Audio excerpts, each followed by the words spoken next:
Campus के YouTube channel पर आपका स्वागत है।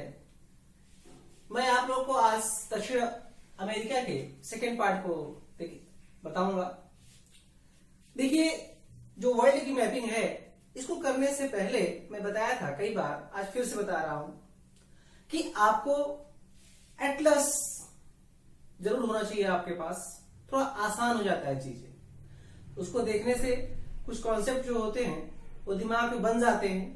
ठीक है, तो एक जो है एटलस जरूर रखा करें। दूसरी बात, इसको करने से पहले मैं बताया था कि जब भी वर्ल्ड मैप को देखें, किसी मैप को, तो इसके पहले सबसे पहले इसके आउटर पार्ट को देखना आवश्यक है। फिर यहाँ की जो भौतिक आकृति है उसको देखना आवश्यक होता है। उसके बाद नदियां, खाड़ियां, चोटी, ये सब जानने अति आवश्यक है। ठीक है, तो आइए समय न नष्ट करते हुए आगे बढ़ते हैं। देखिएगा, जो दक्षिणी अमेरिका है, मैं बताया था कल ही, ये जो है विश्व का चौथा बड़ा महाद्वीप है। तो यहां की आप बात करते हैं इसके भूआकृति की, तो देखिएगा ध्यान से, तो दक्षिण अमेरिका है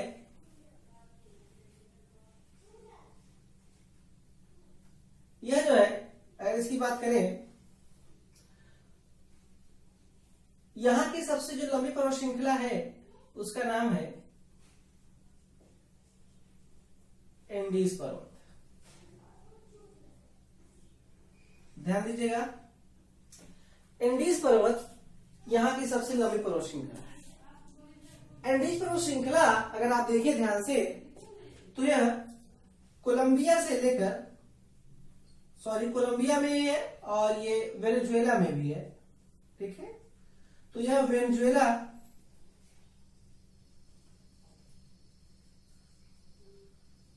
से लेकर चिली तक फैला हुआ है। चिली, अर्जेंटीना, वहां तक फैला हुआ है। अगर देखिए तो ये कोलंबिया,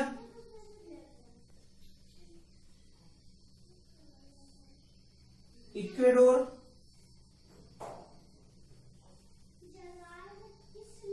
पेरू, बोलाविया,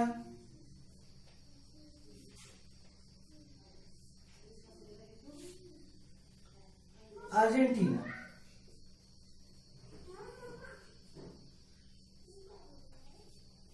और चिली में फैला हुआ है।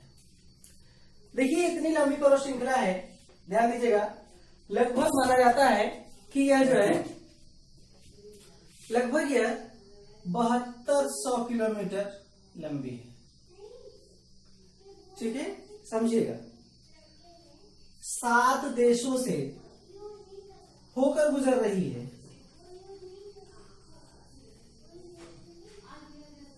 देखिए, मैंने थोड़ा सा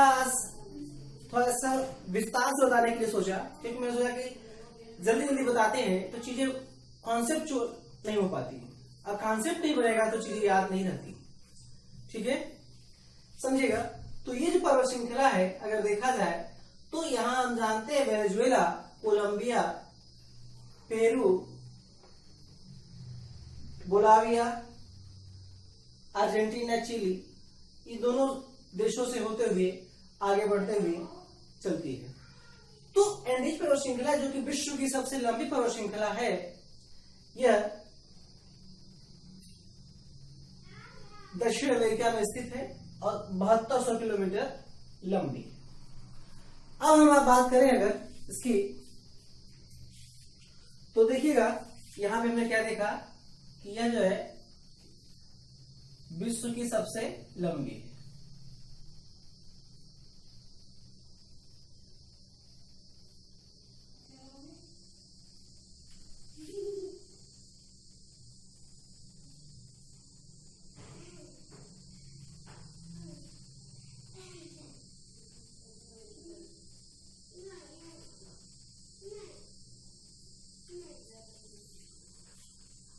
इसका निर्माण कैसे हुआ, जरा इसकी बात करते हैं। देखिए, जो रॉकी पर्वत एंडीज पर्वत है, इसका निर्माण महाद्वीपी और महासागरीय, ये दो जो प्लेटें थी आप जानते हैं, इधर प्रशांत महासागरीय प्लेट थी और इधर ये अमेरिकन प्लेट है। इन दोनों प्लेटों के टक्कर से ही इस एंडीज पर्वत का निर्माण हुआ है। ध्यान दीजिएगा, यह फोल्डेड माउंटेन है, वलित पर्वत है और ध्यान दीजिएगा एकदम नवीन नहीं है, सबसे नवीन पर्वत हिमालय है। ठीक है, ध्यान दीजिएगा। तो हिमालय जो है नवीन वलित पर्वत का उदाहरण है, एंडीज इसके पहले का है। तो एंडीज का निर्माण महासागरीय और अमेरिकन प्लेट के टक्कर से हुआ। दूसरी बात ध्यान रखिएगा कि ये जो एंडीज पर्वत है, इस पर यहां की जो सबसे ऊंची चोटी है, ध्यान दीजिएगा, थोड़ा सा और ऊपर बढ़ेगा। ये जो है यहाँ की सबसे ऊंची चोटी जो है अकांकागुआ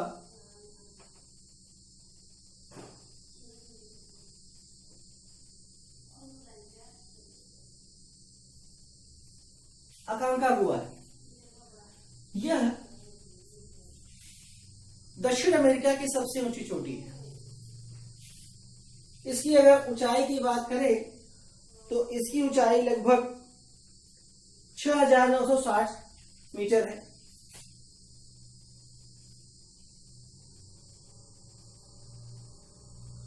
और ध्यान दीजिएगा, यह विश्व की दूसरी सबसे ऊंची चोटी है।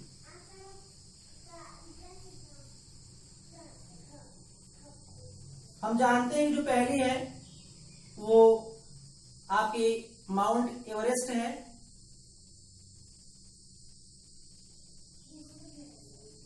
ठीक है, माउंट एवरेस्ट है, ये दूसरी सबसे ऊंची चोटी है। इसके साथ एक बात और ध्यान रखिएगा कि जो दक्षिण अमेरिका है, वास्तव में यहां से आप जानते हैं कि 0 डिग्री रेखा गुजरती है। और आप जानते हैं कि जो 0 डिग्री रेखा होती है, ये पृथ्वी को दो भागों में बांट देती है। ये ऊपर वाला उत्तरी गोलार्ध, नीचे वाला दक्षिणी गोलार्ध। तो आपके जो अकांकागुआ है, वास्तव में यह स्थित है यहां दक्षिणी गोलार्ध में, और यह दक्षिणी गोलार्ध की सबसे ऊंची चोटी है। इस बात को ध्यान रखिएगा, दक्षिणी गोलार्ध की सबसे ऊंची चोटी। ठीक है, अकांकागुआ। इसके अलावा आप एक चीज और ध्यान रखिएगा, इक्वेडोर में जो चिम्बाराजो है,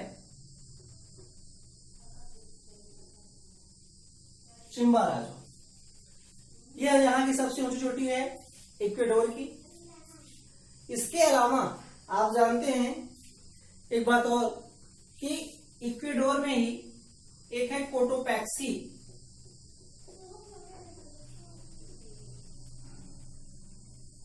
कोटोपैक्सी आप जानते हैं ये ज्वालामुखी पर्वत है, सक्रिय ज्वालामुखी है।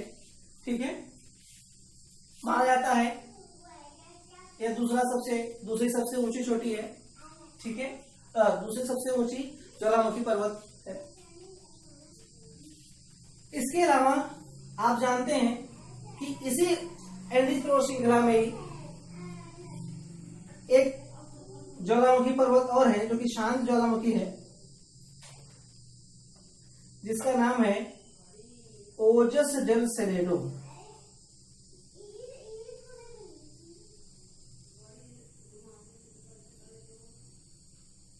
ओजस डेल सेलेडो शांत ज्वालामुखी है। शांत ज्वालामुखी में ये सबसे ऊंचा ज्वालामुखी पर्वत है, सबसे ऊंचा। ठीक है, ये सक्रिय में आता है और ये शांत में। आगे बढ़े, देखिएगा एक तरह से अगर हम देखें तो ये जो आपका रॉकी पर्वत है, वास्तव में यह ज्वालामुखी वलित पर्वत का उदाहरण है। ध्यान दीजिएगा,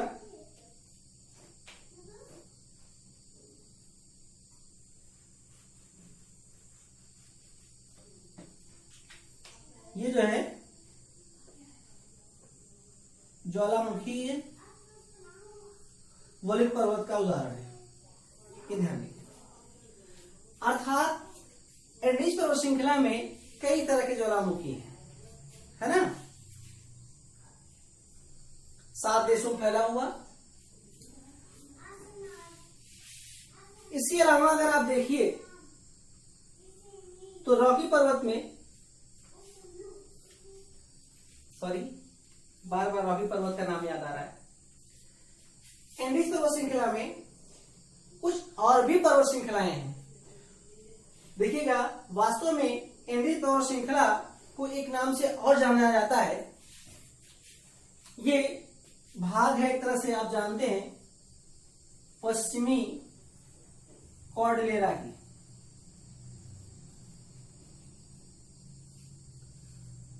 रॉकी पर्वत, एंडीज पर्वत पश्चिमी कॉर्डिलेरा का भाग है, ठीक है, समझिएगा। पश्चिमी कॉर्डिलेरा याद है, मैं चर्चा किया था आप लोगों से उत्तरी अमेरिका में, एक तरह से वैसे ही इसका भाग है ये। यहां पर इसे पश्चिमी कॉर्डिलेरा कहा गया, अर्थात ये कई पर्वतों का समूह है, ठीक है। तो इसे कहा गया एंडीज, विश्व की सबसे लंबी पर्वत श्रृंखला। इसके अलावा इसमें कुछ और चोटियां हैं, पर्वत चोटियां, जैसे एक पर्वत चोटी है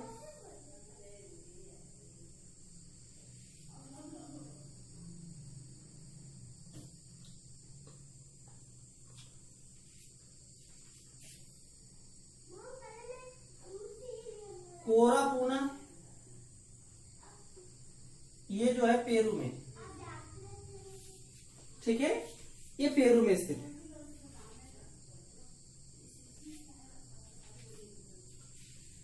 इसके अलावा अगर हम देखें एंडीज पर्वत श्रृंखला को, तो इस पर्वत श्रृंखला में कई तरह की ज्वालामुखी स्थित है, कई ज्वालामुखी, ठीक है। आगे बढ़ते हैं, अगर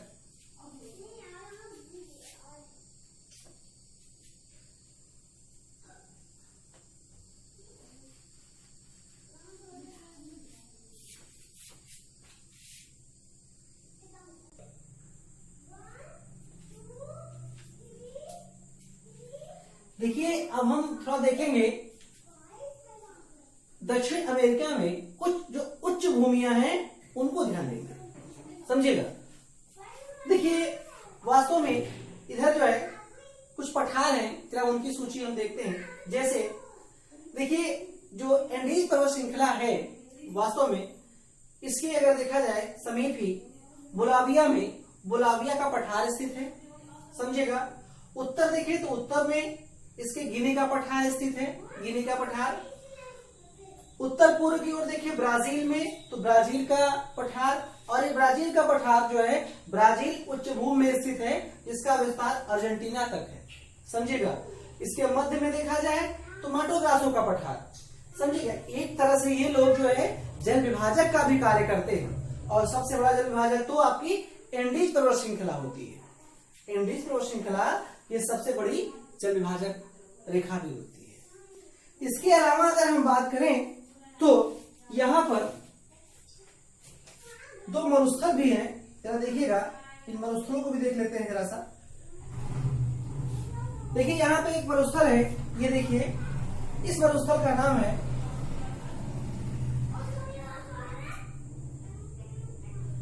अटाकामा का मरुस्थल, और दूसरा एक मरुस्थल इधर फैला हुआ है पैटागोनिया।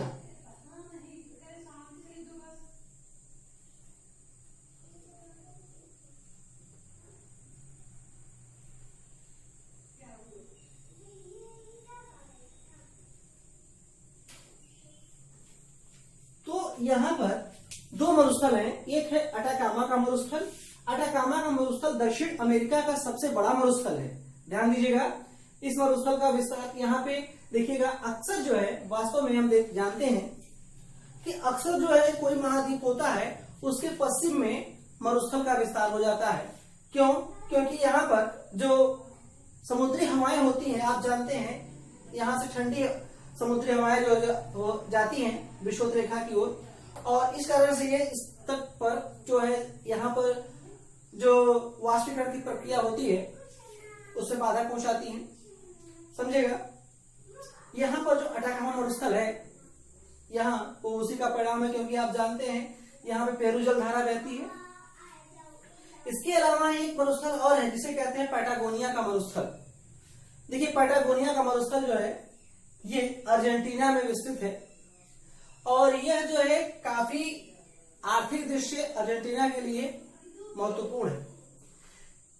पैटागोनिया का मरुस्थल कृषि और पशुपालन के लिए जो है प्रसिद्ध है। यहाँ पे कृषि पशुपालन की प्रक्रिया होती है। अर्जेंटीना हम जानते हैं कि अर्जेंटीना वैसे भी कृषि के लिए, जो दक्षिण अमेरिका में कृषि का जो वास्तव में भूमि है 10%, पूरे भूमि का सिर्फ 10% जो है कृषि योग्य है, उसमें ज्यादातर चीजें अर्जेंटीना के पास है, समझेगा। अर्जेंटीना जो है जिसकी राजधानी ब्यूनस आयर्स है, दक्षिण अमेरिका का काफी विकसित देश है, समझेगा। ब्राजील यहाँ का सबसे बड़ा देश है क्षेत्रफल में और जनसंख्या में, ठीक है। तो अभी हमने देखा आपके रॉकी पर्वत, अभी हमने देखा आपका एंडीज पर्वत और मरुस्थल कुछ, ठीक है।